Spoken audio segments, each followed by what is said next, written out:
Bienvenue à vous si vous nous rejoignez, il est 19h, voici le sommaire de votre 19h. L'explosion de la facture pour les ménages qui utilisent un chauffage collectif. Les locataires de logements sociaux risquent bien de voir les charges augmenter en janvier. Dans votre journal, ce soir, zoom sur les zones humides, marais, tourbières. Leur disparition accélère la sécheresse. Nous en parlerons avec Daniel Gilbert, professeur à l'Université de Franche-Comté. Et puis nous vous raconterons l'étonnante histoire d'une œuvre d'art volée à Besançon par un Allemand pendant la Seconde Guerre mondiale. 80 ans plus tard, elle attend toujours de retrouver son propriétaire. Une enquête de longue haleine. À l'approche de Noël, on aimerait avoir des bonnes nouvelles, mais la crise énergétique est partie pour durer. Pour ceux qui sont au chauffage collectif, la facture s'annonce salée, y compris pour les logements sociaux. Des hausses de charges sont à prévoir dès le 1er janvier. Haute-Silan, Florence Petit. Le sapin décoré ne suffira pas. Difficile d'avoir le cœur à la fête quand les mauvaises nouvelles s'accumulent. Comme d'autres bailleurs sociaux, Neolia annonce une forte hausse des charges pour ses logements au chauffage collectif. Les provisions vont augmenter de 40 à 80 euros par mois au minimum. Déjà les assos de locataires, on est complètement affolés. On se dit comment on va faire? Comment on va l'annoncer? Comment les gens vont pouvoir les répercuter sur leur budget? Surtout qu'on est déjà dans des quartiers qui sont très en précarité. Il y a l'essence qui a augmenté, il y a la nourriture a augmenté, il y a tout un tas de... Non, les gens, c'est vraiment un mauvais coup, là. Neolia gère sur la région 20 000 logements, la moitié en chauffage collectif. Pour eux, le bailleur social ne peut plus acheter le gaz ou l'électricité aux tarifs réglementés de l'État. Les prix dépendent des marchés et les tarifs ont explosé. Le bouclier tarifaire ne protège qu'en partie les locataires. Ce bouclier tarifaire a un plancher et un plafond, et à partir du moment où votre prix est au-dessus du plafond, forcément, vous allez être obligé de le payer. La hausse pourrait être plus forte encore si les prix des énergies continuent de grimper. Le bailleur social a mis en œuvre un plan de sobriété énergétique. On a pris des mesures immédiates. La température à 19 degrés, on a des retours pas toujours satisfaisants de nos locataires, mais on préfère malgré tout prendre des décisions qui sont des fois des décisions difficiles immédiatement, plutôt qu'avoir à demander des régularisations de charges très importantes demain après-demain à nos locataires. Neolia prévoit également un fonds de 400 000 euros pour aider les plus précaires. Mais les associations redoutent de voir tout de même des locataires contraints de quitter leur logement, faute de pouvoir payer leurs factures. Qui a blanchi la statue Victor Hugo à Besançon 4 jours après cet acte de vandalisme? 2 hommes âgés de 20 à 22 ans ont été interpellés ce matin à Besançon. Ils n'étaient pas connus des services de police. Pas de précision pour le moment sur leur motivation. Nous vous parlions il y a un instant des plus vulnérables. On le sait, l'accès aux spécialistes comme les ophtalmos est compliqué en zone rurale. Penchons-nous sur une initiative positive, ce cabinet mobile qui sillonne la Haute-Saône pendant 3 jours afin de réaliser des examens gratuits. Lucie Thierry et David Martin l'ont suivi. Quelques minutes suffisent à y voir plus clair. Hypermétrope et astigmate, Aurélien n'est plus corrigé depuis une dizaine d'années. Faute d'accès aux soins, il vit avec ce léger handicap qui risque de s'aggraver. Qu'est-ce qui est compliqué Un ophtalmo. Ils prennent plus de nouveaux patients, enfin voilà quoi, c'est... À part faire 50 km pour aller voir un ophtalmo, voilà quoi. Comme lui, une cinquantaine de personnes seront examinées gratuitement au cours de la journée par un ophtalmologue bénévole. Mineurs non accompagnés, réfugiés, personnes en situation de handicap ou sans ressources, ces invisibles de la société oubliés du 100% santé qui n'ont pas de couverture sociale ou de complémentaire. Pour eux, cette unité mobile offre un parcours de soins complet, des prises de mesures jusqu'au choix des verres et montures. On va commander les verres. Donc là, vous avez choisi la monture, on va commander les verres. Et ensuite, elles arriveront ici dans 3 semaines à peu près. On vous appellera quand elles seront prêtes. Voilà, ils sont examinés et de ce fait peuvent ressortir avec une prescription correspondant à leur problème de vue. Et donc, c'est vraiment c'est mission réussie pour nous si on arrive à détecter et les pathologies et équiper toutes les personnes qui ont un défaut visuel. Ça va, t'es bien installé? Sollicité par l'association haute-saônoise de sauvegarde de l'enfant à l'adulte, ce cabinet mobile qui sillonne la France s'arrête 3 jours en Haute-Saône. On était sur Lure, il n'y a pas d'ophtalmo sur Lure. C'est compliqué pour ces publics-là de se déplacer souvent. Hein. La mobilité est un vrai problème. Et puis après, les délais d'attente sont aussi un problème. Donc tout ça conjugué fait que pouvoir avoir cette prestation avec le bus mobile, c'est une vraie chance. Au total, sur 180 personnes examinées en 3 jours, la moitié présente des troubles visuels. Elle couvre environ 7% du territoire franc-comtois. Les zones humides sont vitales pour l'environnement et pour nous-mêmes. Nous nous y intéressons longuement ce soir, c'est le choix de la rédaction. Daniel Gilbert, vous êtes professeur à l'Université de Franche-Comté. Merci d'être avec nous. On s'y intéresse ce soir car 50 à 80% de ces marais et tourbières ont disparu au profit de l'urbanisation, de l'agriculture. Aujourd'hui, ces zones humides renaissent progressivement.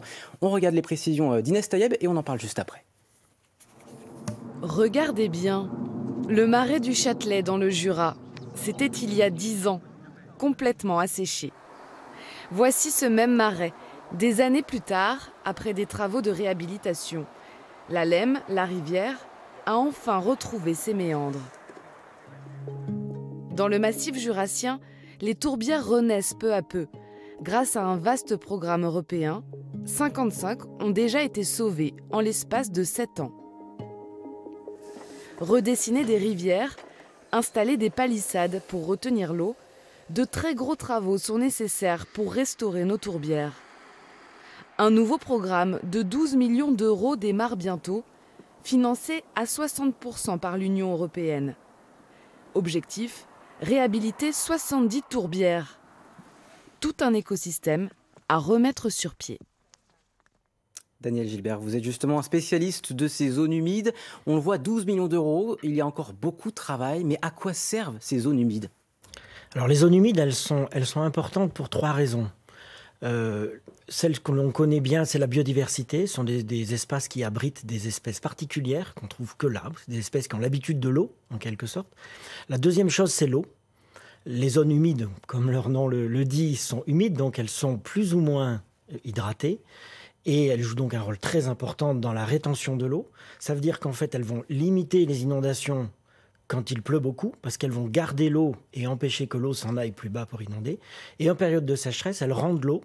Et donc, elles ont un rôle absolument majeur partout dans le monde. Leur rôle avec ces sécheresses à répétition voilà. qui se multiplient et qui sont de plus en plus sévères. C'est vraiment ça la clé actuellement. On s'aperçoit qu'en ayant détruit ces zones humides, en fait, on devient vulnérable à la sécheresse, beaucoup plus vulnérable que si ces zones étaient là. Pour notre usage personnel, pour des prairies, pour l'élevage. Et finalement, aujourd'hui, on souffre, c'est ça, de l'absence de ces zones. On en souffre partout. On en souffre parce qu'il y a des endroits où il n'y a plus d'eau potable. Ce que voient les gens, c'est la sec des rivières. Il n'y a plus d'eau dans les rivières parce qu'il n'y a plus de réserve. Les forêts meurent parce qu'il n'y a plus assez d'eau dans les sols. Et l'agriculteur, évidemment, lui, il souffre énormément, puisque plus d'eau dit agriculture plus difficile. On a vu aussi pas mal d'incendies cet été, notamment dans le Jura. Est-ce qu'il y a un lien aussi, là, avec la disparition de ces zones humides ? Tout à fait. C'est-à-dire que l'incendie va apparaître lorsqu'on a à la fois de la chaleur et à la fois un manque d'eau. Et donc, cette conjonction entre des pluies faibles et de l'eau qui n'est plus présente dans les sols entraîne des incendies qui peuvent être très problématiques. Alors on va prendre un cas très concret maintenant, celui du marais de la Tanche près de Morteau. Depuis 20 ans, les habitants se mobilisent pour essayer de le préserver. Le reportage d'Emmanuel Rivalin et Florence Petit. Dans la nature, tous les cours d'eau n'ont pas la même chance. Regardez le Doubs qui serpente nonchalamment autour de Morteau. Mais que dire de la Tanche, petit ruisseau rectifié dans les années 60 ? Plus vraiment un cours d'eau, une cicatrice un peu honteuse, peu à peu effacée par une zone commerciale. Désormais, la Tanche plonge sous les grandes surfaces. Les poissons du même nom ont disparu. Ah, les Tanches, quoi. Il n'y a plus de poissons, là. Très très peu de poissons. C'est fini. Ça a été détruit. Quand on dit qu'il y a eu du nickel, du plomb, du cuivre, qui survit dans cet environnement-là ? La Tanche aurait pu définitivement couler sans l'action de ses riverains engagés depuis plus de 20 ans dans une lutte qui a repoussé successivement un parking, une caserne de pompiers et combien de remblais sauvages. Parfois décourageant. Je trouve que ça dure depuis longtemps et malgré les avancées, il y a quand même toujours un danger pour ces zones-là. Petite victoire parmi d'autres, cette pancarte qui sacralise la présence du marais. Une zone toujours soumise à rude épreuve. Ça sent? Ça sent toujours un peu. Hein. Sous leurs pieds, un problème d'égout, déjà signalé à la mairie. Ils ont trouvé l'origine, en fin de compte, de l'écoulement. Ils ont enlevé cette canalisation. Donc ça devrait, à terme, régler le problème. Mais rendez compte, 2009, 2022, avec des courriers, avec des voilà, photos, des marquages sur le terrain. Qu'importe, les militants du Marais voient loin. Ils veulent lui redonner son visage d'antan. Donc l'idée, c'est vraiment de remettre en eau ce marais, de façon à ce que de part et d'autre du ruisseau, on évalue à peu près 30 mètres à droite, à gauche du ruisseau, la mise en eau possible. Donc plus on arrivera à le faire méandrer, plus son étalement sera important. Sur cette carte, on voit bien les méandres anciens du ruisseau. En rouge, le tracé actuel. Un boulevard en cas de forte pluie. La Tanche inonde régulièrement la zone commerciale. Si le ruisseau reprend son ancien cours, petit à petit, le marais va retrouver l'ensemble de ses fonctions, c'est-à-dire à la fois ce phénomène d'éponge qui permet d'accumuler l'eau et de la restituer en période de sécheresse. Avant de lancer les travaux, il faut d'abord convaincre les propriétaires des terrains autour du marais qu'ils cèdent des prairies précieuses au pays du comté. Une négociation complexe qui peut prendre plusieurs années. Ça peut être bien évident qu'on n'ira pas avec les gros sabots imposer des choses. On est dans la discussion de la concertation pour essayer de retrouver l'idéal de fonctionnement en trouvant des compensations pour les usagers de l'espace qui pourraient être impactés. On imagine bien que travailler un champ quand on a un cours d'eau qui est tout droit et travailler un champ quand on a un cours d'eau qui fait des méandres, c'est plus contraignant. Le syndicat des eaux pourrait juridiquement forcer les propriétaires, un droit rarement utilisé pour un simple marais. Et c'est plus qu'un simple marais, évidemment, quand on voit son importance en termes d'éponge, et puis quel impact pour l'eau potable aussi des habitants. Bien, dans un endroit comme le Haut-Doubs, où les réserves en eau sont relativement faibles pour l'eau potable, à cause du karst, il est indispensable d'avoir des zones humides pour stocker l'eau et la laisser se revenir pendant l'été. Vous me disiez, en voyant ce reportage, c'est un peu notre assurance vie, en fait, ces marais-là. Les zones humides sont des assurances vie. Voilà, l'assurance, vous savez, on la paye, ça sert à rien, sauf quand il y a des problèmes. Et quand il y a la sécheresse, il vaut mieux avoir beaucoup de zones humides autour de soi. Alors, que faire justement pour inverser la tendance? Est-ce que la concertation, comme on l'a vu à la fin de ce reportage, c'est suffisant? Oui, je crois que c'était très bien expliqué dans le reportage. Il faut absolument concerter, mais en même temps agir vite. Agir vite parce que le réchauffement climatique est de plus en plus fort et on ne reviendra pas en arrière. Il faut absolument restaurer les zones humides de toute urgence, en France et ailleurs. Est-ce qu'il faut un cadre un peu plus contraignant qui vienne de l'État, par exemple, pour définir un projet national? Oui, il faut un plan national. Il a été prévu par l'État. Il a été en tout cas souhaité par des élus, députés, sénateurs. Et ce plan, il faut vraiment... Là, c'est vraiment l'urgence de se dire, il faut aller vite. Maintenant, il faut aller vite car on va beaucoup souffrir. Merci beaucoup, Daniel Gilbert, professeur à l'Université de Franche-Comté, d'être venu nous parler de ce sujet. Remontons le temps à présent. Imaginez-vous, en 1547, la Franche-Comté fait alors partie du royaume de Charles Quint. Cette année-là, le 22 février très précisément, l'empereur écrit une lettre dans une langue peu compréhensible avec des symboles. 5 siècles plus tard, elle a enfin été déchiffrée par des chercheurs de Nancy et d'Amiens, Laurence Duvoïde et Stéphane Matuchet nous en disent plus.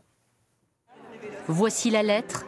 L'original, écrite de la main de Charles Quint le 22 février 1547 à son ambassadeur de France Jean de Saint-Maurice. Une lettre de 3 pages codée constituée d'une suite de symboles et de lettres que cette équipe de chercheurs en informatique et en histoire de Nancy et d'Amiens est parvenue à décoder en à peine 6 mois. On y découvre un fait marquant de l'histoire du XVIe siècle. Probablement cette rumeur d'assassinat contre Charles Quint qui serait prévue par Pierre Strozzi, un chef militaire de François Ier. Et c'est peut-être le plus grand enjeu pour Jean de Saint-Maurice, c'est-à-dire le destinataire de cette lettre, découvrir si quelqu'un veut bel et bien assassiner Charles Quint. Lorsque Charles Quint écrit cette lettre, l'empereur et le roi de France François Ier ne sont pas en guerre. Pourtant, les deux hommes se sont affrontés durant 30 ans dans des luttes de pouvoir, la France se sentant encerclée par l'immense empire de Charles Quint. Cette lettre révèle aujourd'hui d'autres intentions diaboliques que cette chercheuse a pu décoder. Là, quand je déchiffre, je me dis, mon Dieu, c'est incroyable, il est en train de parler d'une tentative d'assassinat. Alors moi, je ne suis pas historienne, donc je ne sais pas si c'est quelque chose de connu. Par contre, il y a vraiment quelque chose de fou de se dire que 5 siècles après, on est capable d'apprendre quelque chose sur une partie de l'histoire qu'on ne connaissait pas. Et pour en arriver là, il a fallu décrypter ces symboles, 120 au total. La première étape, c'est vraiment une étape d'observation. On va regarder, essayer d'avoir de l'intuition, des idées, des motifs de ce qu'on cherche. Il y a une étape ensuite vraiment informatique où on essaye de mécaniser nos idées. Et la dernière étape qui a été l'élément clé, c'était de trouver un autre document à la bibliothèque de Besançon qui nous a permis de confirmer nos intuitions essentiellement, car il utilisait une partie du chiffrement qui était commun. Un travail exceptionnel élaboré par cette équipe pluridisciplinaire. Seul inconnu à ce jour comment cette lettre s'est retrouvée à Nancy. Pour l'heure, le mystère reste entier. Et d'autres puzzles restent encore irrésolus aujourd'hui. C'est le cas de ces œuvres détenues par des musées franc-comtois, des tableaux récupérés en Allemagne après la fin de la Seconde Guerre mondiale qui n'ont toujours pas retrouvé leurs propriétaires. On les appelle des MNR. Et ce soir, nous vous racontons l'histoire de l'un d'eux, un tableau volé par un soldat allemand à Besançon pendant la guerre. Récit signé Isabelle Brunarius. On l'appelle le MNR 976. Cette scène galante d'Hippolyte Bélanger est déposée dans les réserves du musée du Louvre. On ne peut pas le voir en vrai. Cela fait 3 ans que l'historienne du CNRS, Denise Verneret, recherche le propriétaire légitime de ce tableau. Son enquête l'a conduite à Besançon, plus exactement à l'hôtel de Cléven, la résidence des généraux. En 1940, un soldat allemand vole le tableau dans la maison d'un général français à Besançon. C'est le point de départ des recherches de Denise Verneret. Ah, voilà les fameuses tapisseries qui représentent les fables de La Fontaine. C'est bien ça. Donc elles ont été restaurées à la demande du duc d'Aumale. En réalité, dès qu'il est arrivé ici, il a demandé à ce qu'elles soient restaurées parce qu'elles étaient en fort mauvais état. Le duc d'Aumale est au cœur de l'enquête de l'historienne. C'est l'un des fils du roi Louis-Philippe. À partir de 1873, il réside à l'hôtel de Cléven. Pendant 6 ans, il sera le général commandant de Besançon. Un militaire mondain, connu pour sa fabuleuse collection d'art. Le duc aimait la peinture d'Hippolyte Bélanger. Il a pu apporter la scène galante dans ses bagages. C'est l'hypothèse de Denise Verneret. Je me dis qu'il y a eu un soldat qui un jour est venu ici, a trouvé le carton, puisque c'était un carton, et s'est dit, c'est drôlement beau. Alors, est-ce qu'il a agi sur commande? Pour quelqu'un, c'est vraisemblable. Parce que si c'est un homme de troupe, je le vois mal en train de voler un tableau et ensuite de le mettre dans un train pour Nuremberg. Mais il y a toute une séquence de vie, si vous voulez, qui s'impose dans le vécu du tableau lui-même. Au château de Chantilly, Denise Verneret va découvrir dans les archives du musée une pièce importante du puzzle. Le duc d'Aumale, qui s'appelle Henri d'Orléans, a légué son château et toute sa collection à l'Institut de France. C'est ici que le musée conserve la liste de tout ce que le duc avait emporté à Besançon. Pas de traces de la scène galante, mais il y a d'autres indices. Il est certain que le duc d'Aumale, si vous voulez, a du mal à se séparer d'Hippolyte Bélanger. Alors, je ne vois pas comment, j'ai beau chercher parmi les autres généraux qui ont vécu à Besançon, qui ont possiblement été sur la place forte à la même époque, je cherchais encore hier dans les archives, je n'en vois aucun autre qui soit collectionneur, alors que le duc d'Aumale est collectionneur des tableaux de Bélanger. On le voit dans toute la correspondance. Il a des gens qui lui signalent les tableaux d'Hippolyte Bélanger qui passent en vente. Il faudra un faisceau d'indices concordants pour déterminer le légitime propriétaire de ce tableau récupéré en Allemagne. C'est ensuite aux juristes de prendre le relais. Il faudrait rentrer en contact soit avec les ayants droit de la famille d'Orléans, soit avec les ayants droit de l'armée, pour savoir si ils souhaitent que l'œuvre leur soit restituée. Parce qu'il va y avoir un équilibre entre l'intérêt public de savoir si cette œuvre doit rester dans les réserves des musées nationaux, ou si il est plus légitime de les restituer à qui de droit. L'avocate Corinne Hershkovitch et Denise Verneret travaillent ensemble pour l'association Astre qui soutient la recherche de provenance. C'est en train de devenir une discipline à part entière. Un diplôme vient tout juste d'être créé à l'université de Nanterre. L'historienne et l'avocate en sont les chevilles ouvrières. Ça a ouvert la voie aussi sur les collectes coloniales, sur les fouilles illicites dans des domaines, dans des zones de combat, des zones de conflit. Donc je trouve que c'est très riche comme réflexion.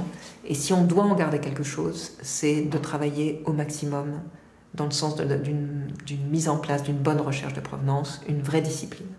Pensons aujourd'hui à l'Ukraine. Dans les collections ukrainiennes, il y a des vols, il y a un des buts actuellement, c'est quand même de détruire cette civilisation ukrainienne.